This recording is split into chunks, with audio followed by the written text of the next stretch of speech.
कृष्णो रक्षतु मां चराचरगुरु कृष्णं नमस्ये सदा। कृष्णेनैव सुरक्षितोऽहमसकृत् कृष्णाय दत्तं मना। कृष्णादेव समुद्भवो मम विभो कृष्णस्य दासोऽस्म्यहं। कृष्णे भक्तिरजञ्जलास्तु भगवन् हे कृष्ण तुभ्यं नमः। पीताम्बरं करविराजितशङ्खचक्रकौमोदगी सरसिजं करुणासमुद्रं राधासहायमतिसुन्दरमन्दहासं वातालयेशमनिशं हृदि भावयामि। श्रीगुरुवायुरप्पा शरणं। गुरुर्ब्रह्मा गुरुर्विष्णु गुरुर्देवो महेश्वर गुरुः साक्षात् परब्रह्म तस्मै श्रीगुरवे नमः। ॐ नमो भगवते वासुदेवाय। अथ द्वात्रिंशत्तमोऽध्यायः। श्रीशुकोवाच इति गोप्यप्रगायन्त्य प्रलभन्त्यश्च चित्रधां रुरुदुः सुस्वरं राजन् कृष्णदर्शनलालसा। तासामाविरभूच्छौरि स्मयमानमुखाम्बुजा पीताम्बरधरस्रग्वे साक्षान्मन्मथमन्मथा। सर्वत्र गोविन्दनामसङ्कीर्तनं गोविन्द गोविन्द। तं विलोक्यागतं प्रेष्ठं प्रीत्युद्भुल्लदृशोबलाम् उत्तस्थुर्युगपत्सर्वास्तन्वप्राणमिवागतम्। काचित् कराम्बुजं शौर्यैर्जगृहेऽञ्जलिना मुदा काचिद्दधार तद्बाहुमंसे चन्दनरूषितं। काचिदञ्जलिना गृह्णात् तन्वीताम्बूलचर्वितम् एका तदङ्घ्रिकमलं सन्दप्तास्तनयोरधात्। एका भ्रुकुटिमाबध्य प्रेमसंरम्भविह्वला घ्नदीवैक्षत्कटाक्षेपै सन्दष्टदशनच्छदा। अपरा निमिषदृग्भ्यां जुषाणा तन्मुखाम्बुजम् आपीतमपि नातृप्यत् सन्दस्तच्चरणं यथा। तं काचिन्नेत्ररन्ध्रेण हृदि कृत्य निमील्य च पुलगाङ्ग्युबगुह्यास्ते योगीवानन्दसम्प्लुता। सर्वास्ता केशवालोकपरमोत्सवनिर्वृता जहुर्विरहजं तापं प्राज्ञं प्राप्य यथा जना।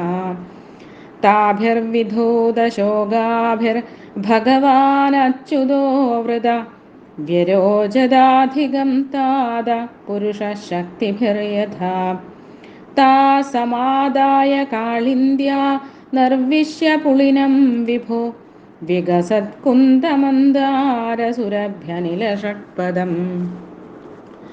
शरच्चन्द्रांशुसन्दोहधस्तदोषादमः शिवं कृष्णाया हस्ततरलाजितकोमलवालुगम्। तद्दर्शनाह्लादविधूतहृद्रुजो मनोरथान्तं श्रुतयो यथाययो स्वैरुत्तरीयै कुजकुङ्कुमाङ्गितैरचीक्लबन्यासनमात्मबन्धवे। तत्रोपविष्टो भगवान् स ईश्वरो योगेश्वरान्तर्हृदि कल्पितासन चकासगोपी परिषद्गदोर्चितस्त्रैलोक्यलक्ष्मेकपदं वपुर्दधत्। सभाजयित्वा तमनङ्गदीपनं सहासलीलेक्षणविभ्रमभ्रुवा संस्पर्शनेनाङ्गकृताङ्घ्रिहस्तयो संस्तुत्य ईषत्कुपिता बभाषिरे। गोप्य ओजो भजतोऽनुभजन्त्येक एक एतद्विपर्ययं नो भयांश्च भजन्त्येक एतन्नो ब्रूहि साधु भो। श्रीभगवानुवाच मिथो भजन्ति ये सख्य स्वार्थैकान्तोद्यमाहिते न तत्र सौहृदं धर्म स्वार्थार्थं तद्धि नान्यथा भजन्त्यभजतो ये वै करुणापितरो यथा धर्मो निरपवादोऽत्र सौहृदं च सुमध्यमा भजतोऽपि न वै केचित् भजन्त्यभजतः कुतः आत्मा रामाह्याप्तकामा अकृतज्ञा गुरुद्रुह नाहं तु सख्यो भजतोऽपि जन्तून् भजाम्यमीषामनुवृत्तिवृत्तये यथा धनो लब्धधनेऽपि नष्टे तच्चिन्तयान्यत् न भृतो न वेद एवं मदर्थोज्झितलोकवेदस्वानां हि वो मय्यनुवृत्तये बलां मया परोक्षं भजदातिरोहितं मासूयितुं मार्हतदल्प्रियं प्रिया न पारयेऽहं निरवद्यसंयुजां स्वसाधुकृत्यं विबुधायुषाभिव या मा भजन् दुर्जरगेहशृङ्खला संवृश्य तद्व प्रतियातु साधुना श्रीकृष्णाय नमः। इति श्रीमद्भागवते महापुराणे पारमहंस्यां संहितायां दशमस्कन्धे पूर्वार्धे रासक्रीडायां गोपीसान्त्वनं नाम 32तमोऽध्यायः। सर्वत्र गोविन्दनामसङ्कीर्तनं गोविन्द गोविन्द। ഓം നമോ ഭഗവതേ വാസുദേവായ. ഗുരുർബ്രഹ്മാ ഗുരുർവിഷ്ണു ഗുരുർദേവോ മഹേശ്വര ഗുരുഃ സാക്ഷാത് പരബ്രഹ്മ തസ്മൈ ശ്രീ ഗുരവേ നമഃ. പീതാംബരം കരവിരാജിതശംഖചക്രകൗമോദഗീ സരസിജം കരുണാസമുദ്രം രാധാസഹായമതിസുന്ദരമന്ദഹാസം വാതാലയേശമനിശം ഹൃദി ഭാവയാമി. ശ്രീ ഗുരുവായൂരപ്പാ ശരണം. ദശമസ്കന്ധം 32 അധ്യായം. കഴിഞ്ഞ അധ്യായത്തിൽ പ്രസിദ്ധമായ ഗോപികാഗീതമാണ് നമ്മൾ കേട്ടത്. ഈ അധ്യായത്തിൽ ഗോപികളുടെ വിരഹഗാനം കേട്ട കരുണാർദ്ര ഹൃദയനായ ശ്രീകൃഷ്ണൻ അവരുടെ മുമ്പിൽ പ്രത്യക്ഷനായി അവരെ സമാശ്വസിപ്പിച്ച കഥയാണ് വർണ്ണിക്കുന്നത്. ശ്രീശുക ബ്രഹ്മർഷി പറയാണ്, ഇതി ഗോപ്യ പ്രഗായന്ത്യ പ്രലപന്ത്യശ്ച ചിത്രധാ രുരുതു സുസ്വരം രാജൻ കൃഷ്ണദർശനലാലസാ താസാമാവിരഭൂച്ചൗരി സ്മയമാനമുഖാംബുജ പീതാംബരധരസ്രഗ്വി സാക്ഷാൽ മന്മഥ മന്മഥ. അല്ലയോ രാജൻ, കൃഷ്ണദർശനത്തിൽ അതിതാൽപര്യമുള്ളവരായ ഈ ഗോപികൾ ഇങ്ങനെ പലതും പല വിധത്തിൽ പാടിക്കൊണ്ട് ഉറക്കെ കരഞ്ഞു. ഇങ്ങനെ കരയുന്ന ഗോപികളുടെ മധ്യത്തിൽ സാക്ഷാൽ മന്മഥനും മോഹത്തെ ജനിപ്പിക്കുവാൻ തക്ക സൗന്ദര്യമുള്ള സ്വരൂപം ധരിച്ചും മഞ്ഞ പട്ടുടുത്തും മാല കഴുത്തിലണിഞ്ഞും അതിമനോഹരമായ മന്ദഹാസത്താൽ ശോഭിച്ച മുഖാംബുജം പ്രദർശിപ്പിച്ചും കൊണ്ട് ഭഗവാൻ പ്രത്യക്ഷനായി. തങ്ങളുടെ സമീപത്ത് വന്നിരിക്കുന്ന പ്രാണപ്രിയനെ കണ്ട ഗോപികളുടെ അന്ധസന്തോഷ നിമിത്തം കണ്ണുകൾ നന്നായി വികസിച്ചു. വിരഹക്ലേശം നിമിത്തം എഴുന്നേൽക്കാൻ കൂടി ശക്തിയില്ലാത്ത വിധം ക്ഷീണിച്ചിരിക്കുന്നുവെങ്കിലും ആ ഗോപികൾ പ്രാണൻ വീണ്ടു കിട്ടിയതുപോലെ പെട്ടെന്ന് എഴുന്നേറ്റു. ഇനി ഗോപികമാരിൽ ചിലർ ഭഗവാനെ കണ്ട ഉടനെ ചെയ്ത കാര്യങ്ങൾ 5 ശ്ലോകങ്ങളെ കൊണ്ട് വർണ്ണിക്കുന്നു. ഒരു ഗോപിക തൻ്റെ 2 കൈകൾ കൊണ്ടും ഭഗവാന്റെ വലത്തു കൈയിനെ പരമസന്തോഷത്തോടു കൂടി പിടിച്ചു. മറ്റൊരു ഗോപിക ചന്ദനം ധരിച്ച് അലങ്കരിച്ചിരിക്കുന്ന ശ്രീകൃഷ്ണൻ്റെ ഇടത്തെ കൈയിനെ പിടിച്ചു വലിച്ച് തൻ്റെ തോളിൽ വെച്ചു. വേറൊരു ഗോപിക അത്യന്താനുരാഗത്താൽ പ്രേരിതയായിട്ട് ഭഗവാന്റെ താമ്പൂലത്തെ കൈകൾ കൊണ്ട് സ്വീകരിച്ചു. വിരഹകാതരയായ മറ്റൊരു ഗോപിക ഭഗവാന്റെ പാദം പിടിച്ച് തൻ്റെ കുജങ്ങളിൽ ചേർത്ത് വെച്ചു. പ്രണയകോപവിവശയായ വേറൊരു ഗോപിക ചുണ്ടും കടിച്ച് പുരികക്കൊടികളൊക്കെ വളച്ച് കടാക്ഷശരങ്ങളാൽ കൊന്നുകളയുമെന്ന മട്ടിൽ ഭഗവാനെ നോക്കിക്കൊണ്ടു നിന്നു. വേറൊരു ഗോപിക ഇമ പൂട്ടാതെ കൃഷ്ണമുഖാരവിന്ദ മകരന്തം വളരെയേറെ ആസ്വദിച്ചെങ്കിലും അവൾക്ക് സജ്ജനങ്ങൾക്ക് തദീയ ചരണകമലം സേവിച്ചാലെന്ന പോലെ ഒട്ടും തൃപ്തി തോന്നിയില്ല. വേറൊരു ഗോപിക കണ്ണിൽ കൂടി കണ്ണനെ ഉള്ളിലാക്കി ഹൃത്തടത്തിലിരുത്തി കണ്ണും പൂട്ടി പുണർന്ന് പുളകം പൂണ്ട് ഒരു യോഗിയെപ്പോലെ ആനന്ദത്തിലാറാടി നിലകൊണ്ടു. ഇനി മറ്റുള്ളവരുടെ സ്ഥിതി പറയുകയാണ്. ബ്രഹ്മാദി ദേവന്മാർക്ക് കൂടി ആനന്ദപ്രദമായ ഭഗവാന്റെ ദർശനോത്സവം നിമിത്തം അനുഭൂതമായ പരമാനന്ദത്താൽ സുഖിതകളായ അവരെല്ലാവരും ഭഗവാന്റെ വിരഹത്തിൽ നിന്നനുഭവിച്ച സന്താപങ്ങൾ മുഴുവനും ഉപേക്ഷിച്ചു.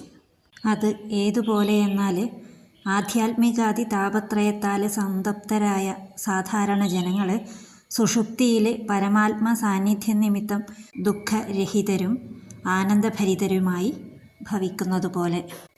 സർവത്ര നിറഞ്ഞിരിക്കുന്ന ഭഗവാൻ ശ്രീകൃഷ്ണൻ സന്തുഷ്ടകളായ ഗോപികളാൽ ചുറ്റപ്പെട്ട സമയത്തിൽ സത്വാദി ഗുണങ്ങളാൽ ആവൃതനായ പുരുഷൻ എന്ന പോലെ ഏറ്റവും പ്രകാശിച്ചു.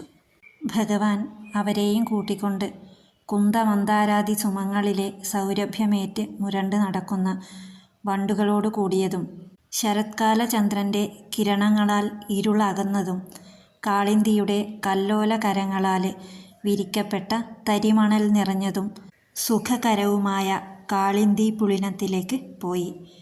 വേദശ്രുതികളെപ്പോലെ ഗോപികളും കൃഷ്ണദർശനാനന്ദത്താൽ താപമുക്തകളും പൂർണ്ണകാമകളും ആയി.